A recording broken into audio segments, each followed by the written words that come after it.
Seigneur, tu es saint, tu es le Dieu 3 fois saint. Tu es Adonai, Elohim, Tsevaot. Tu es l'Éternel, Dieu des armées.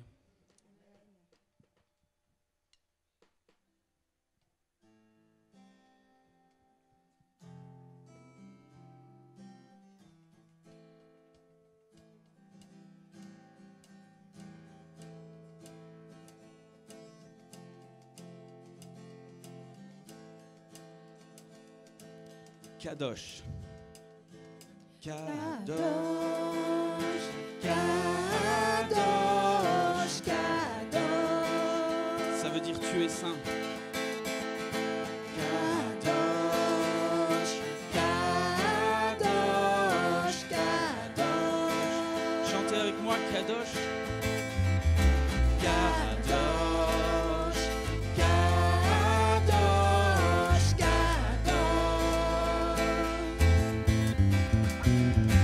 Kadosh, Kadosh, Kadosh. Tu es saint. Tu es saint, tu es le Dieu 3 fois saint. Proclame-le ce matin. Tu es saint, tu es le Dieu 3 fois saint. Adonai. Adonai, Elohim, Tsevaot. Adonai, Elohim, Tsevaot. Tu es saint. Tu es saint, tu es le Dieu 3 fois saint. Tu es saint, tu es le Dieu 3 fois saint. Adonai. Adonai, Elohim, Tsevaot. Adonai, Elohim, Tsevaot. Celui qui est. Celui qui était et qui vient. Celui qui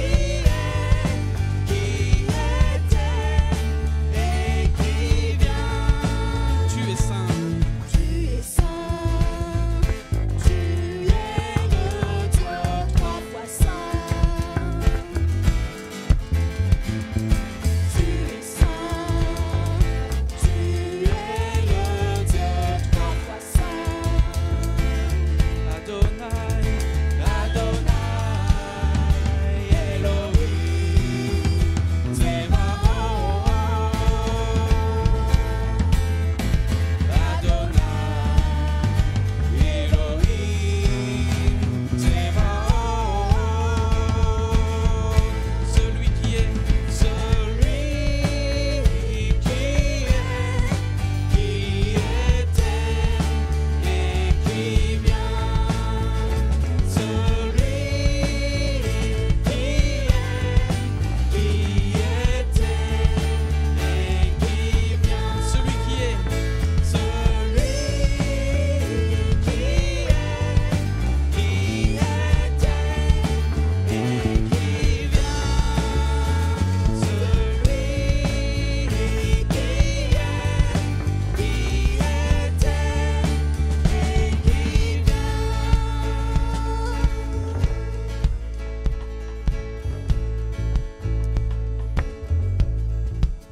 Tu es saint. Tu es saint, tu es le Dieu 3 fois saint. Tu es saint, tu es le Dieu 3 fois saint. Tu es saint, tu es le Dieu 3 fois saint.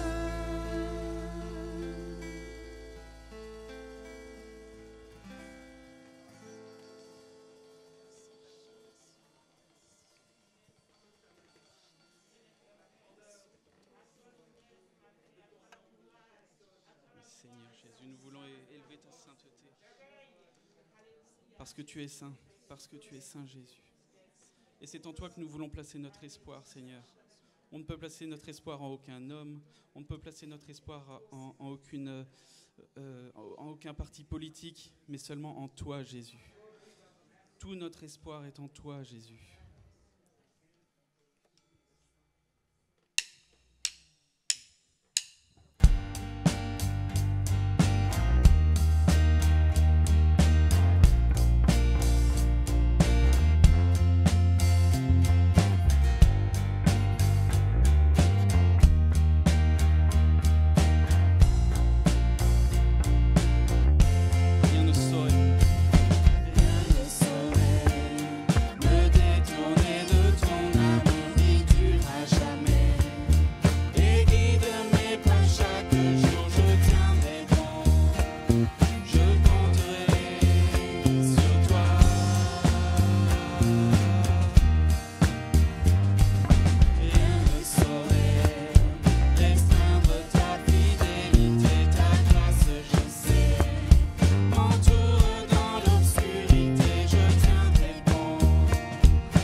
est semblable au lion à l'agneau. Il est semblable au lion à l'agneau, assis sur le trône. Les monts s'inclinent, l'océan rugit devant le Seigneur Qui est semblable, qui est semblable au lion à l'agneau, assis sur le trône. Les monts s'inclinent, l'océan rugit devant le Seigneur. loué, Loué Adonai, du lever du soleil jusqu'à la fin du jour. Loué Adonai, toutes les nations du monde, tous les anges et tous les saints te louent.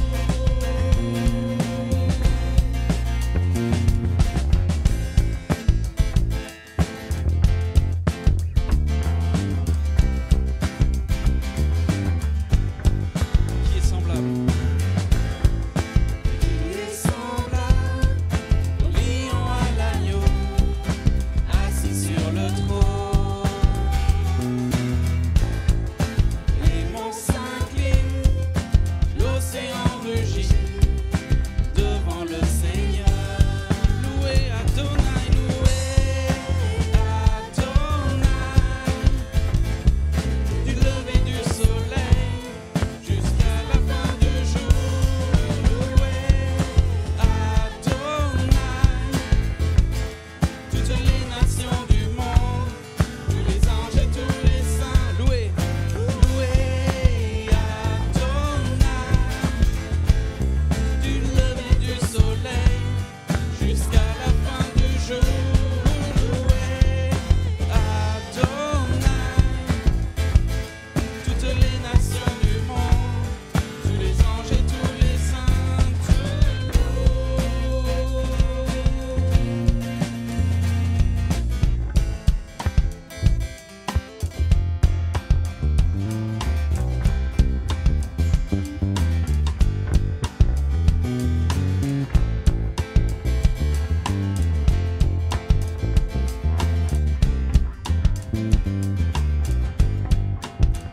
qui est semblable, Il est semblable au lion à l'agneau, assis sur le trône. Les monts s'inclinent, l'océan rugit devant le Seigneur. chantez loué Adonai, Loué Adonai, du lever du soleil jusqu'à la fin du jour. Loué Adonai, toutes les nations du monde, tous les anges et tous les saints te louent.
Merci à Jacou et à toute l'équipe de Louange d'avoir assuré ce temps de célébration. On est heureux de pouvoir se retrouver et de vous accueillir ici à l'église EMI pour ce temps que nous avons chaque dimanche pour louer et pour célébrer Jésus, Dieu.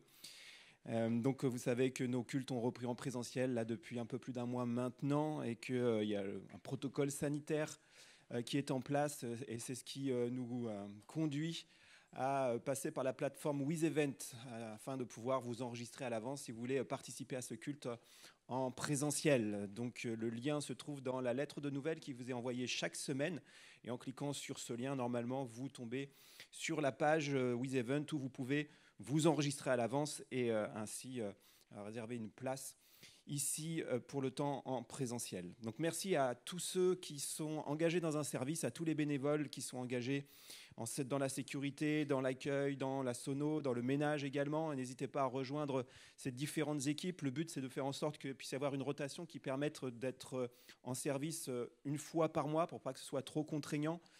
Donc, si vous voulez rejoindre un de ces services, n'hésitez pas à vous adresser à l'un d'entre nous, à envoyer un mail à l'adresse secrétariat@eglisemi.com. Vous pouvez joindre aussi directement les responsables de ces différentes activités, soit par SMS, par téléphone, en passant par le site internet. Donc vous avez vraiment tous les moyens qu'il faut pour pouvoir rejoindre ces différentes équipes. Juste une précision aussi, parce que donc, l'équipe vidéo qui est en train de se mettre en place s'étoffe. Et il y aura une formation en montage vidéo le dimanche 6 septembre. Donc pour toutes les personnes qui ont souhaité rejoindre ce service, vous pouvez noter cette date.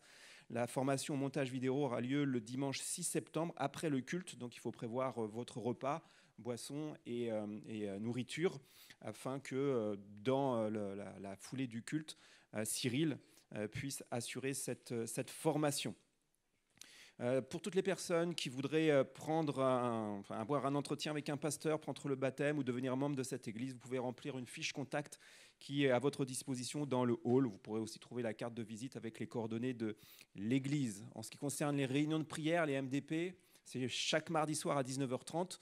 Là, on ne l'assure pas encore en présentiel, mais pour la réunion du mardi soir aussi, vous pouvez vous inscrire par le biais aussi de la lettre de nouvelles. Vous recevez aussi un SMS qui vous confirme les numéros et le lien qui vous permet d'aller sur la réunion Zoom qui donc est programmée le mardi soir à 19h30 pour pouvoir participer à MDP. Vous pouvez commander aussi vos calendriers Trésor quotidien. Donc merci de vous rapprocher de Marie-Claire. Et je vous rappelle aussi que pour vos offrandes et vos dons, il y a une urne qui est à votre disposition au fond de l'église. Où vous pourrez déposer vos dons et vos offrandes si vous n'avez pas opté pour le virement. Et juste pour vous informer et terminer en vous disant que Kevin et Roberta sont en congé, reviendront au début du mois de septembre et on leur souhaite vraiment de bien se reposer avec Emma et le bébé pendant ce temps de congé. Voilà, je vais tout de suite laisser la place maintenant au pasteur Laurent Wagon qui va nous apporter la parole et je vous demande de l'accueillir maintenant.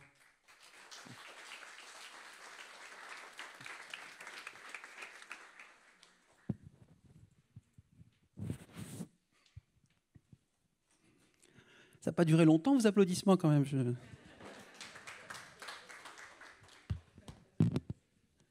Et là, il n'y en a que quelques-uns qui sont contents que je revienne. Bon, si j'insiste, mais après, ça fait insistance quand même. Hein, donc, En tout cas, c'est une joie pour moi de vous retrouver en aussi grand nombre, jeunes et moins jeunes. Je vois aussi dans cette assemblée réunie ce matin. Et c'est une joie pour qu'on puisse évidemment louer le Seigneur, célébrer son nom pour tout ce qu'il est, tout ce qu'il a fait. Mais c'est aussi une joie de nous retrouver dans la famille de Dieu. Alléluia. Parce que, quelles que soient les circonstances, rien ne pourra effacer notre nom du livre de vie. Alléluia. Rien ne pourra nous empêcher de bénéficier de la famille de Dieu, de la communion fraternelle, du fait que nous sommes une famille et que nous nous retrouvons dimanche après dimanche et bientôt aussi les mardis. Je vous fais prêter un petit scoop, on se retrouvera aussi en présentiel parce que c'est bon de se retrouver ensemble, de chanter, de louer, de prier ensemble, même si maintenant on a tous un petit déguisement. Hein, avant on rigolait peut-être, enfin peut-être pas vous, mais moi je rigolais un petit peu des Asiatiques quand ils se baladaient avec ce masque. Mais maintenant ça y est, on est comme eux.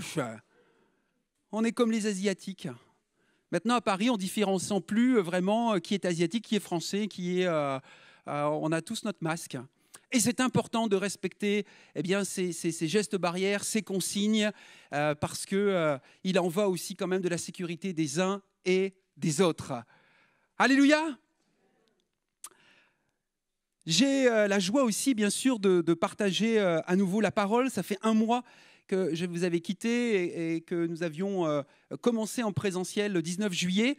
Et depuis aussi, le distanciel permet un avantage, c'est de pouvoir suivre les cultes à distance. Donc même en vacances, j'ai pu bénéficier de voir, d'écouter notre frère Antoninette, avec un message qui m'a vraiment encouragé concernant Joseph.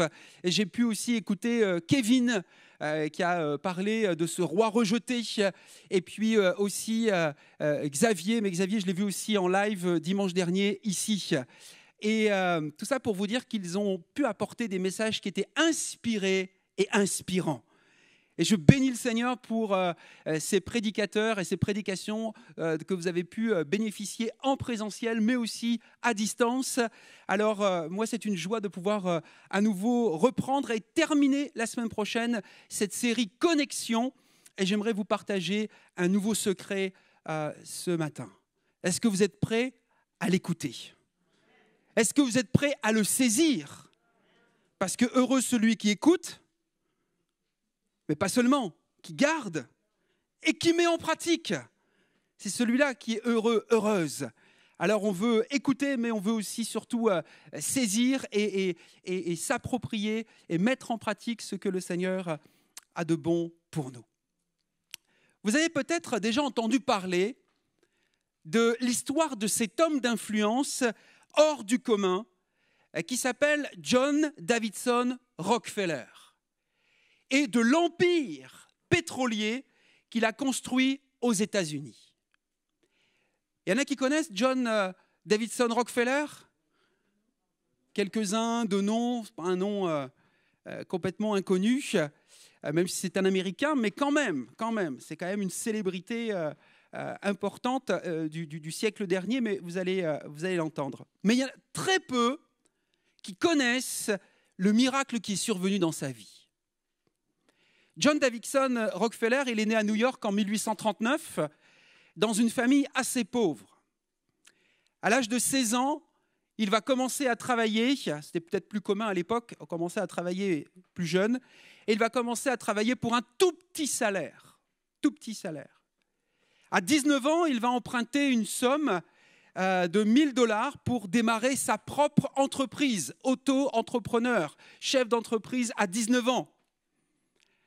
5 années plus tard, il va se faire embaucher dans une compagnie pétrolière. Et il est dit, pour ceux qui racontent un peu sa biographie, qu'il n'avait pas peur d'employer certaines méthodes déshonnêtes et cruelles pour parfois arriver à ses propres fins. Et il était prêt à écraser n'importe quelle opposition. Un carriériste, quoi, un gars qui en veut.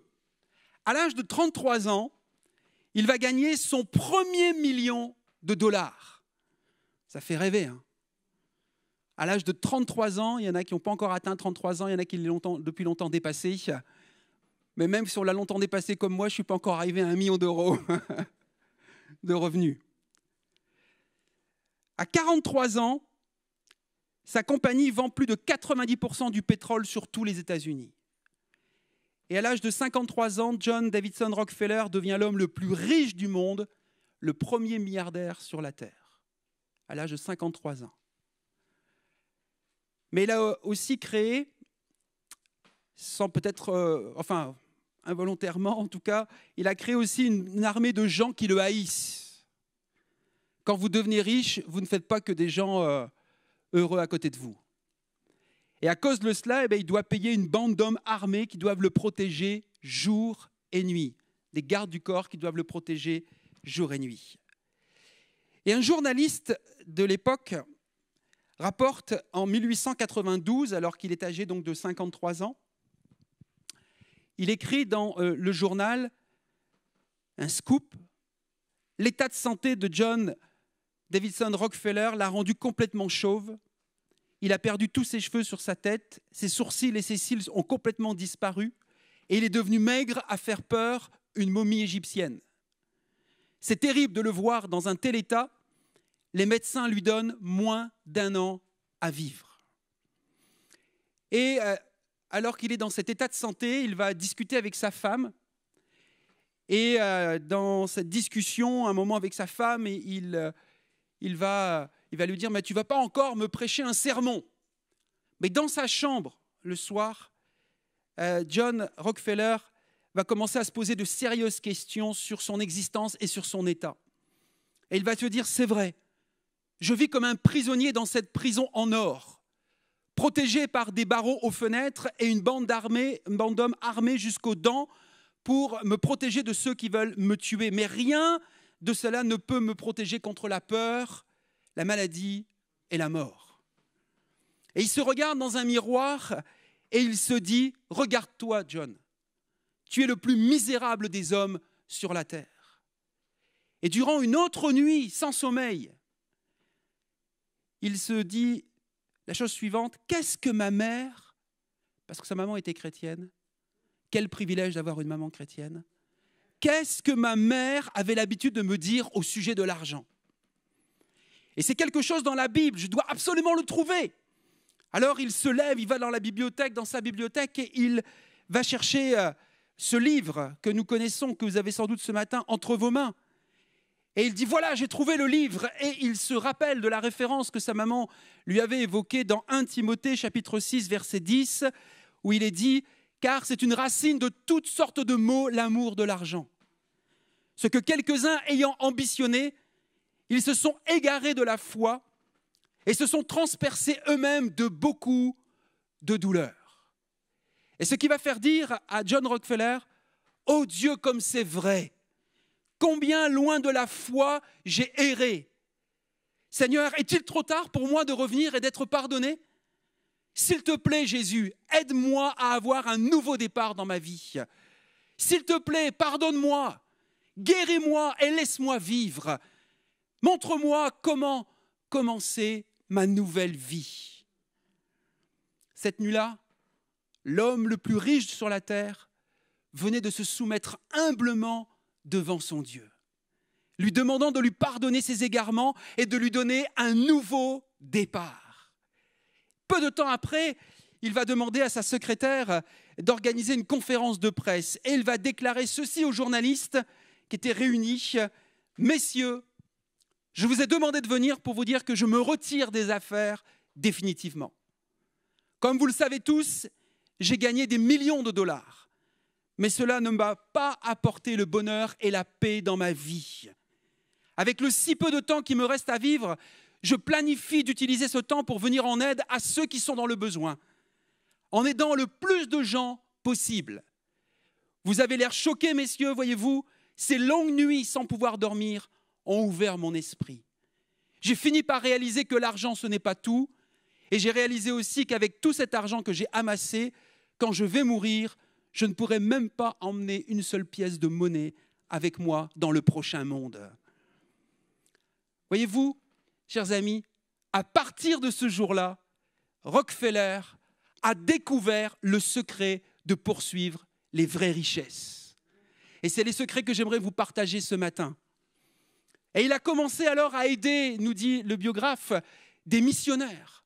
Il a commencé à aider des églises. Il a aussi aidé des associations caritatives et il a aidé tous ceux qu'il trouvait dans le besoin. Dans les journaux, on pouvait lire « Rockefeller donne des millions pour aider ceux qui sont dans le besoin ». Les docteurs lui avaient dit qu'il ne pourrait pas vivre au-delà de 54 ans, mais croyez-le ou non, il a vécu jusqu'à l'âge de 98 ans. Dieu l'a béni en lui donnant 44 années de plus à vivre. Pour, je le crois, c'est ma façon de comprendre aussi Dieu, pour qu'il soit une bénédiction pour un grand nombre de personnes. Dieu ne te bénit pas pour toi-même seulement, il te bénit pour être une bénédiction pour un grand nombre de personnes. Aujourd'hui, dans cette série Connexion que je vais terminer dimanche prochain, je vous propose de découvrir une autre vérité précieuse. qui a le potentiel de nous ouvrir de nouvelles dimensions d'intimité avec Jésus-Christ, le secret de poursuivre les vraies richesses. Alléluia! Le secret de poursuivre les vraies richesses. On peut passer beaucoup de temps ici-bas, qui peuvent permettre de gagner des richesses sur un plan terrestre, comme John Davidson Rockefeller l'a fait. Mais dans une perspective éternelle, le livre des Proverbes nous donne le meilleur des conseils. Et j'aimerais que vous puissiez ouvrir la parole de Dieu, la Bible, avec moi, au Proverbe chapitre 4, qui va s'afficher aussi à l'écran. Et du verset 5 à 7, nous allons lire ensemble. Proverbe chapitre 4, versets 5 à 7. Il nous est dit, « Acquiert la sagesse et l'intelligence. N'oublie pas, ne dévie pas de ce que je t'ai appris. N'abandonne pas la sagesse et elle te gardera. Aime-la et elle te protégera. Voici le début de la sagesse. Acquiert la sagesse. Recherche l'intelligence, ou une autre version dit le discernement, au prix de tout ce que tu possèdes. » Le lieu secret est recherché par ceux et celles qui gardent un œil sur le trésor spirituel permanent. Quand nous cherchons à acquérir la sagesse, c'est-à-dire la compréhension et la connaissance de Jésus-Christ, alors nous poursuivons Jésus lui-même. Car la sagesse est une personne, nous dit le livre aux Corinthiens. Et quand nous poursuivons Jésus, nous poursuivons aussi la plénitude du Saint-Esprit. Car la sagesse, nous dit Ésaïe, est un esprit. Voyez-vous, Joseph et Daniel, prenons deux personnages de l'Ancienne Alliance, sont des exemples fascinants d'hommes qui, au travers de leur poursuite du Saint-Esprit, ont fait preuve d'une si remarquable sagesse. Et vous l'avez entendu par Anthony il y a quelques semaines de cela, où il a parlé de Joseph. Ils ont fait preuve d'une si remarquable sagesse que les grands rois de la terre de l'époque les ont intégrés à leur équipe de conseillers. Joseph et Daniel étaient presque les premiers ministres de l'époque. Donc ils avaient des responsabilités au plus haut sommet de l'État. Parce qu'ils ont découvert que la sagesse doit véritablement être considérée au-dessus de l'or et de l'argent.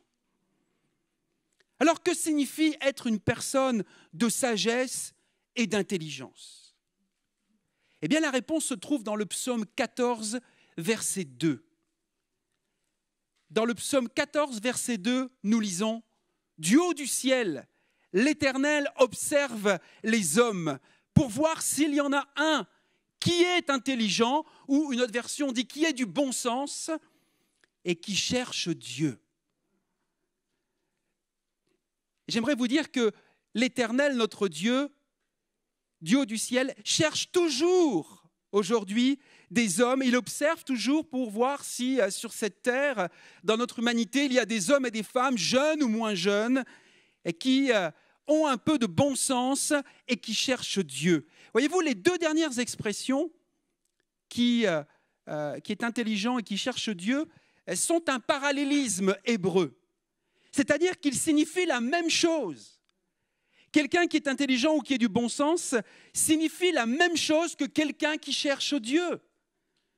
Donc, dans ma logique, dans ma compréhension, les gens intelligents cherchent Dieu. Ceux qui ne cherchent pas Dieu ne le comprennent tout simplement pas. Et même, le verset 1 nous dit qu'ils sont insensés. Les gens qui ne cherchent pas Dieu aujourd'hui sont insensés, nous dit la Bible. Les gens intelligents qui cherchent Dieu, nous l'avons compris ensemble, ont compris la nature du vrai trésor spirituel. Dit autrement, le sage que vous êtes, que je suis, sait où se faire un vrai pactole. Alléluia! J'espère que tu n'attendais pas après 1 million pour commencer à te faire une richesse, à croire que tu seras riche, ou à jouer au loto, ou je ne sais quoi, ou de ces tirages qui existent, nombreux aujourd'hui, pour donner l'illusion. Vous savez qu'en plus, parfois, les gens qui gagnent des millions deviennent très malheureux. C'est le début de leur perte. Certains n'ont jamais été habitués à gérer beaucoup d'argent. Dès qu'ils en ont beaucoup, il y a plein de requins qui viennent autour d'eux. et ils se font bouffer. Il y a plein d'exemples comme ça. Le sage, lui, sait où se faire un vrai pactole. Alléluia! Ça, c'est une bonne nouvelle pour toi et pour moi ce matin. On sait où se faire un vrai pactole. Jésus nous a parlé des vraies richesses pour inciter nos cœurs à poursuivre, je crois, les grandes richesses du royaume de Dieu. Quand il dit, par exemple, dans Luc chapitre 16, verset 11, « Si donc, vous n'avez pas été fidèles dans la gestion des richesses injustes, qui vous confiera les véritables ?» Je répète ce verset, il est à la fois simple mais profond. Et on le trouve comme ça dans, bien sûr, tout un contexte de Luc 16. « Si donc vous n'avez pas été fidèles dans la gestion des richesses injustes, qui vous confiera les véritables ?» Et dans les versets suivants, Jésus appelle ceux qui le suivent à gérer les ressources financières de façon responsable. Il dit que si nous ne sommes pas trouvés fidèles dans notre gestion de l'argent terrestre injuste, Dieu ne nous confiera pas les vraies richesses. Alors, deux questions se posent pour nous à ce niveau-là. Premièrement, qu'est-ce que être fidèle dans notre gestion de l'argent terrestre injuste ? Et puis, deuxièmement, on se posera la question de savoir que sont les vraies richesses ? Même si en introduction, je vous l'ai déjà évoqué. Mais qu'est-ce que être fidèle dans notre gestion de l'argent terrestre injuste ? Eh bien, je pense que c'est deux choses. C'est une question d'attitude et une question de motivation. Une question d'attitude et pas de quantité. On peut être riche, avoir beaucoup d'argent et être un bon gérant, et on peut être pauvre et être un très mauvais gestionnaire. Mais la réciproque est vraie aussi. Donc ce n'est pas une question de quantité d'argent, c'est-à-dire de la grosseur de ton compte en banque, c'est vraiment une question d'attitude, c'est-à-dire d'intégrité, d'honnêteté vis-à-vis de l'utilisation de l'argent. Je vais vous donner deux exemples que je rencontre, que je vois, que j'ai rencontrés à moult reprises du côté de Nouvel Espoir. Mais il y a des gens qui dépensent plus que ce qu'ils gagnent. Il y a des gens qui ont l'art ou je ne sais pas, la maladie ou le problème, en fait, de s'endetter, de se surendetter. Ça, c'est une mauvaise façon de gérer ses biens terrestres ou son argent. Tu ne peux pas dépenser plus que ce qui rentre dans ton compte. C'est ce qu'on appelle l'endettement ou le surendettement. Un autre exemple, c'est peut-être les achats, alors les soldes sont terminés, mais les achats compulsifs. Parfois, certains ont peur quand ils disent, bien sûr, quand ils entendent que leur épouse ou peut-être leur époux va faire du lèche-vitrine, va faire les soldes. Et puis la question qui vient, c'est, t'as pris la carte bleue ou pas ? Parce que certains savent se tenir et voir et acheter les bonnes affaires, et c'est bien. Mais d'autres, parfois, dès qu'ils voient des bonnes affaires, ils pensent que tout est bonne affaire. Et ils achètent plus qu'il ne faut. Achat compulsif. Et ce n'est pas être fidèle dans une gestion de l'argent terrestre. Alors, c'est une question d'attitude vis-à-vis de l'utilisation de l'argent, mais c'est aussi une question d'intégrité, d'honnêteté vis-à-vis des autorités, vis-à-vis des impôts ou de l'administration fiscale. Est-ce que je suis honnête dans ma déclaration ? Est-ce que je déclare bien tout ce que je dois déclarer dans mes impôts ? Est-ce que je dis la vérité à l'administration fiscale ? De toute façon, vous ne pouvez plus gâcher grand-chose. Mais c'est quand même mieux d'être vrai que d'essayer de... Ça, c'est l'autorité terrestre. Mais je pense que c'est aussi une question d'attitude, d'intégrité, d'honnêteté vis-à-vis de ce qui revient à Dieu, c'est-à-dire l'autorité céleste. Est-ce que je suis fidèle en donnant régulièrement ma dîme, mon offrande pour soutenir l'église locale de Jésus dans laquelle Dieu m'a placé ?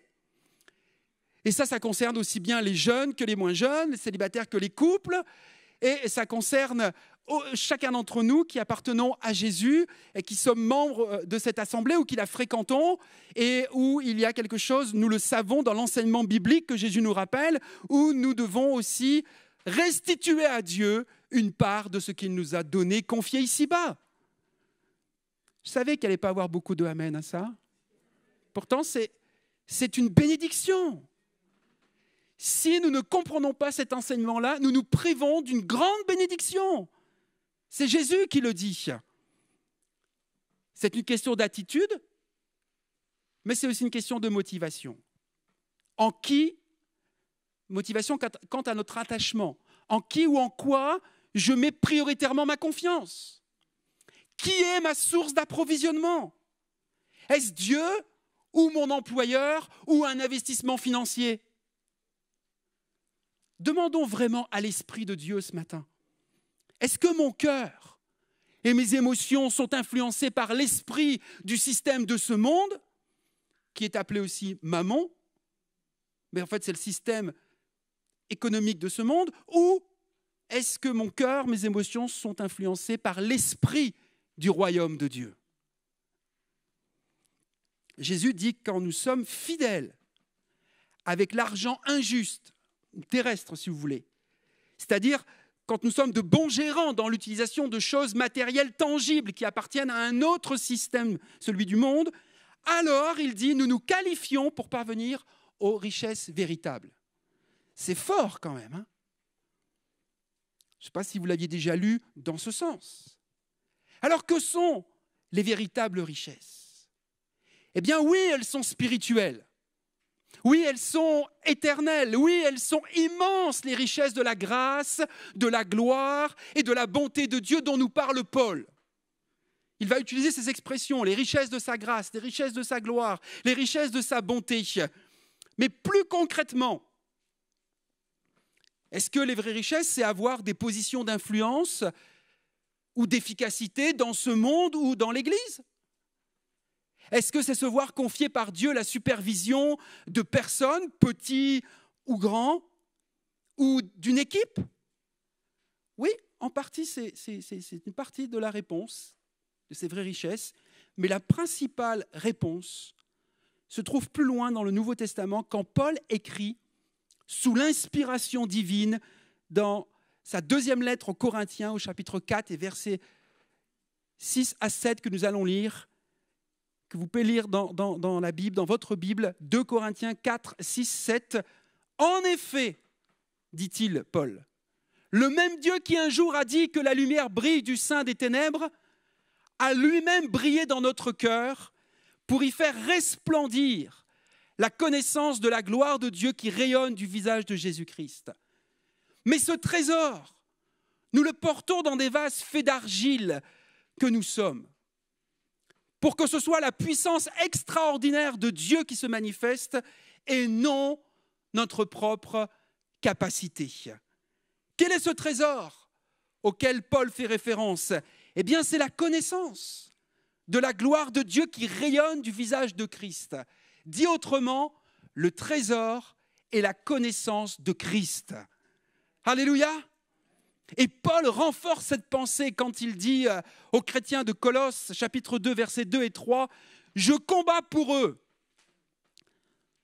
Si nous voulons un bon combat spirituel, mes frères et sœurs, que ce soit pour les leaders de cette Église, pour les responsables, les serviteurs, chaque chrétien, si on veut un bon combat, écoutez ce que Paul dit, « Je combats pour eux afin qu'ils soient encouragés, les frères et sœurs de l'Église, les membres de l'Église, et que, unis par amour, ils accèdent ensemble, en toute sa richesse, à la certitude que donne la compréhension du secret de Dieu, à la pleine connaissance de ce secret, c'est-à-dire du Christ.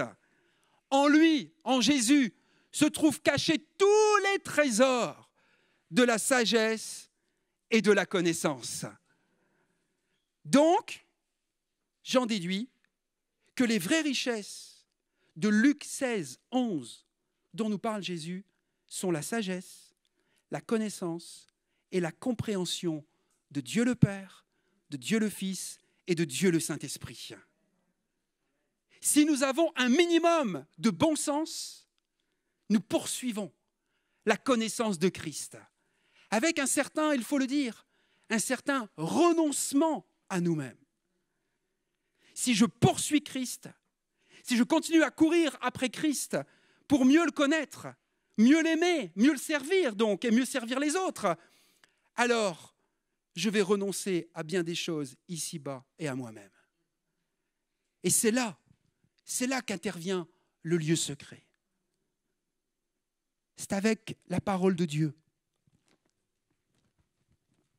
la Bible, devant nous, ouverte devant nos yeux, avec un cœur qui est travaillé par le Saint-Esprit, un appétit spirituel, affamé de nourriture céleste, que nous découvrons, je crois, les beautés de celui que nous avons chanté, Kadosh, les beautés de la sainteté, dans le but de le voir plus clairement et de connaître ses voies. Comme Moïse va dire à un moment, « Fais-moi connaître tes voies, et je te suivrai. » Et j'aimerais vous dire que bien plus que de venir aux Écritures pour acquérir la connaissance au sujet d'un livre, désirons venir aux Écritures pour acquérir la connaissance d'une personne. Alléluia! S'approcher des Écritures, c'est plus que s'approcher d'un livre, c'est s'approcher d'une personne. La parole vivante, Jésus, désire nous rencontrer dans la parole écrite, la Bible. Alléluia! Deuxième bonne nouvelle, non seulement tu peux avoir un pactole aujourd'hui, mais en plus tu peux découvrir une personne vivante. Notre lecture peut devenir une rencontre vivante, une rencontre enthousiasmante et pleine de richesses avec la personne de Jésus-Christ. Souvenez-vous, souvenons-nous quand Jésus a rejoint les 2 disciples d'Emmaüs après sa résurrection, qu'est-ce qu'il a commencé à leur expliquer? Eh bien, il a commencé à leur expliquer que le thème central des Écritures, c'était une personne. Imaginez avec moi la richesse de cette rencontre. Jésus révélant Jésus à l'esprit humain, à partir de la parole écrite. Pas étonnant que ces 2 disciples se soient souvenus plus tard. Notre cœur ne brûlait-il pas au-dedans de nous lorsqu'il nous parlait en chemin et nous expliquait les Écritures? Alléluia! Que Dieu puisse ouvrir nos cœurs et nous donner ce désir de le rencontrer lorsque nous ouvrons la Bible et de se dire, ce matin, aujourd'hui, quelles que soient les circonstances de la journée, qu'il fasse beau ou pas beau, et qu'il faille encore porter un masque, qu'il faille que j'aille avec toutes ces contraintes, je peux rencontrer Jésus dans ma lecture quotidienne. Alléluia! Je peux rencontrer le trésor qui va enrichir ma vie. Aujourd'hui, pour l'âme assoiffée, je crois que c'est l'explication des Écritures concernant Christ par la puissance du Saint-Esprit qui rend le cœur brûlant. Et c'est cela le grand secret de la poursuite des vraies richesses. John Davidson Rockefeller l'a compris. Je pense qu'un grand nombre qui sont présents ici, vous l'avez compris. Et de ceux qui nous regardent également à distance. Mais nous pouvons ensemble peut-être nous écrier ce matin, dans la prière. Je veux te connaître, Seigneur. Je veux te contempler dans les Écritures, dans ta parole écrite. Je veux te connaître, toi, Jésus, et la plénitude de ta puissance. Alléluia! Parce que vous savez, Jésus va reprocher aux religieux de son époque, les pharisiens et les sadducéens, il va leur reprocher une chose, il va leur dire, vous ne comprenez ni les Écritures, ni la puissance. Et ça peut être terrible que de se faire entendre, ou même peut-être de ne pas comprendre qu'on peut lire la Bible et ne pas la comprendre. On peut lire les Écritures et ne pas avoir la puissance. Et on peut parfois ni lire l'Écriture et ni avoir la puissance. Mais Dieu nous encourage ce matin. Et nous voulons exprimer cette prière. Manifeste-toi à moi par ta parole, Seigneur. Je pense que j'en ai besoin, vous en avez besoin également. Seigneur, aide-nous à apprécier à leur juste valeur les trésors qui sont cachés en toi. Et accorde-nous ce désir, cette faim, cette soif, peut-être en cette rentrée 2020, renouvelée pour te chercher. Donne-nous l'esprit de sagesse et de révélation. Que les yeux de notre intelligence soient illuminés afin que nous te connaissions. Alléluia. Alors que mon ami Jacou va venir pour nous interpréter un chant avec tout ou partie de son équipe, à eux de voir, j'aimerais que nous puissions nous tenir un instant dans le recueillement. Je vais formuler une prière pour vous après, en tant que pasteur, en tant que berger, pour chacun d'entre vous qui êtes présents, pour ceux qui nous regardent sur Internet. Mais avant cela, j'aimerais que nous puissions chanter ensemble alors qu'ils viennent, qu'ils nous rejoignent. Nous puissions aussi peut-être, là où vous êtes, à votre place, exprimer avec vos propres mots ce matin votre prière, votre désir de rechercher, de poursuivre cette vraie richesse qu'est Jésus-Christ. Dis-lui toi aussi, je veux te connaître Seigneur, je veux te contempler dans les Écritures. Demande-lui pardon si peut-être tu as délaissé sa parole, tu as délaissé ces moments d'intimité avec lui ces derniers temps. Peut-être que ça fait des semaines ou des mois que tu n'as plus vécu une rencontre dynamique, une rencontre vivante, une rencontre enthousiasmante avec Jésus au travers de sa parole. Mais Dieu est là pour nous pardonner. Dieu est là pour nous rencontrer ce matin par son esprit. Dieu est là pour nous aider encore à apprécier la juste valeur des trésors qui sont cachés en lui. Dis-lui, exprime-lui, accorde-moi ce désir, Seigneur, à nouveau. Cette faim, cette soif d'être renouvelé pour te chercher. Comme ces hommes qui, à une époque, cherchaient de l'or. Ils cherchaient des pépites d'or. Que tu puisses, toi aussi, être ce chercheur dans la parole de Dieu, qui cherche des pépites dans la parole de Dieu, qui vont venir enrichir ton âme, qui vont venir enrichir ton cœur, tes pensées, tes motivations les plus profondes. Et même, je le crois, parce que quand un cœur est guéri, un corps peut être guéri. Alors tu peux vivre aussi cette guérison intérieure dans ton corps parce que ton âme sera rassasiée et réjouie. Dis-lui, Seigneur, ouvre les yeux, ouvre l'intelligence. Ouvre les yeux de mon intelligence. Qu'ils soient à nouveau éclairés, illuminés, afin que je te connaisse davantage. Nous avons tellement besoin, je pense, vous et moi, d'exprimer ce type de prière. Nous avons plus que jamais besoin de Jésus dans nos vies, de ce trésor précieux, de ce pactole qui veut fructifier dans ton être intérieur, dans ta personne, afin de, oui, d'être enrichi, mais aussi d'enrichir d'autres personnes. Souviens-toi de l'exemple de John Davidson Rockefeller. Dieu lui a accordé des années de vie supplémentaires, là où les médecins lui donnaient plus qu'une année à vivre. Parce qu'il s'est repenti, parce qu'il a détourné son regard des richesses injustes, en tout cas d'en avoir maintenant une bonne utilisation et de poursuivre les vraies richesses et de s'intéresser aux autres et de voir ceux qui sont dans le besoin et de venir soutenir ceux et celles qui sont dans le besoin, dans différents types de besoins.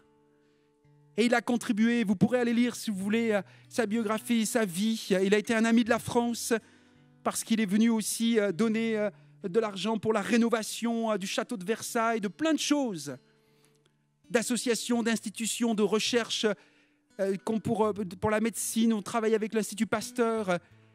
Il a dévoué ensuite sa vie, sa fortune, sa richesse à aider les autres. Seigneur, nous savons que si nous venons chercher ta bénédiction, ce n'est pas que pour nous-mêmes. C'est pour bénir d'autres personnes, bénir des enfants, bénir des aînés, bénir des couples, bénir des célibataires, bénir des hommes, bénir des femmes, bénir des incroyants, bénir, Seigneur, notre région, bénir notre pays, bénir au-delà des frontières. Seigneur, merci, parce que tu veux nous enrichir. Tu ne veux pas que nous restions pauvres. Tu veux, Seigneur, faire de nous des hommes et des femmes riches de ta présence, riches de ton amour, riches de ta foi, riches de ta puissance du Saint-Esprit dans nos vies. Rallume la flamme, Seigneur. Que nos cœurs puissent brûler pour toi, Seigneur. En cette rentrée 2020-2021, dans un contexte tellement particulier que nous n'avons jamais vu, que nous puissions peut-être aussi vivre personnellement et ensemble quelque chose que nous n'avons jamais vécu. Un feu nouveau qui s'allume dans nos cœurs, un embrasement dans nos âmes et dans notre vie de prière. Seigneur, un souffle qui vient de toi, Seigneur, et qui souffle, Seigneur, sur ton Église, sur ton peuple, Seigneur, sur cette région, sur cette ville qui en a besoin. Merci, Père, parce que tu veux nous enrichir de la présence de Jésus-Christ. Chantons avec Jaco.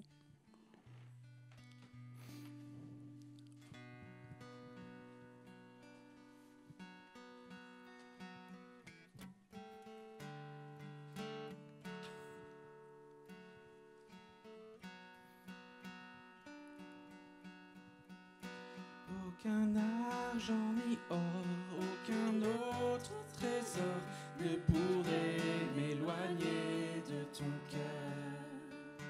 Ni l'amour pour moi-même ou que d'autres me donneraient. Jésus, Jésus, rien n'est semblable à ta grâce qui m'a sauvé. Sauveur, je te recherche aujourd'hui et à jamais. tel que je suis. Tel que je suis, je viens à tes pieds. Humblement je me tiens devant ta majesté. En toi je sais que j'ai tout trouvé. Dans ton amour sans fin, dans ton amour sans fin. Délaissant mon orgueil, Délaissant mon orgueil, j'abandonne mes désirs, t'adorant en esprit, en vérité. Au-delà de mes rêves, de toute gloire, Seigneur, je te cherche. Jésus, Jésus, rien n'est semblable à ta grâce qui m'a sauvé. Sauveur, je te recherche aujourd'hui et à jamais.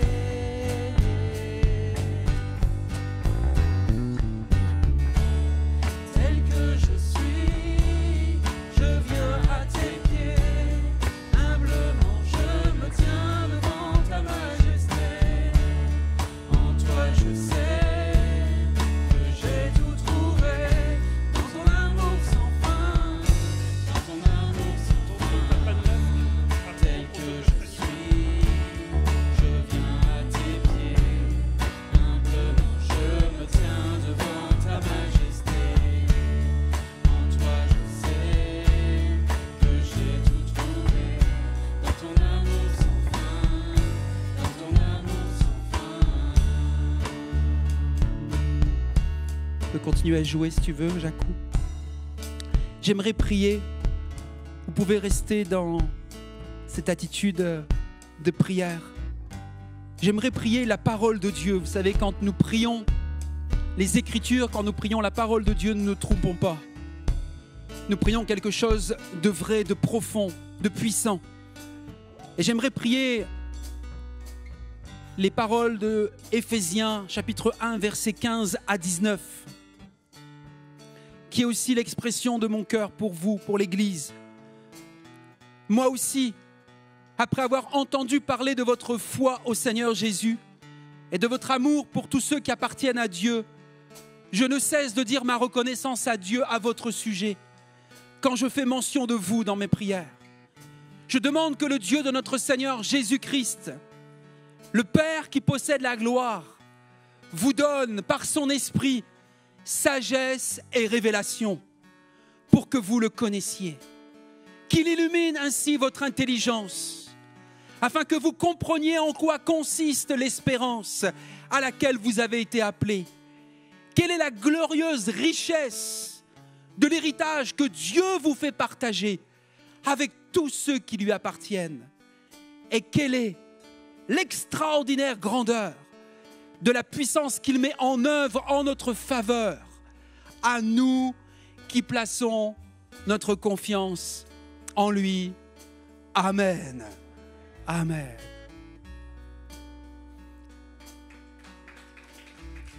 Oui, tu peux.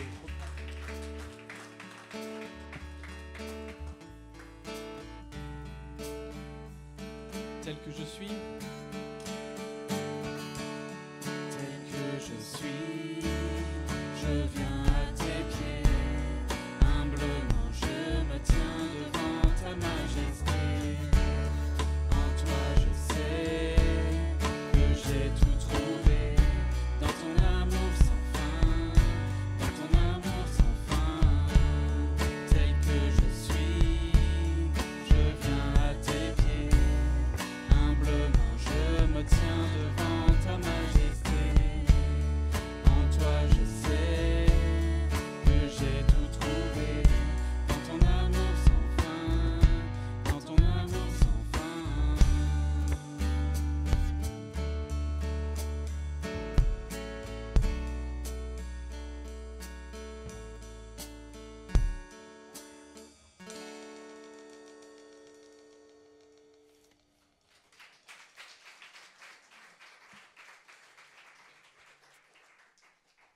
merci d'être venus. Merci aussi à tous ceux qui nous ont suivis en ligne.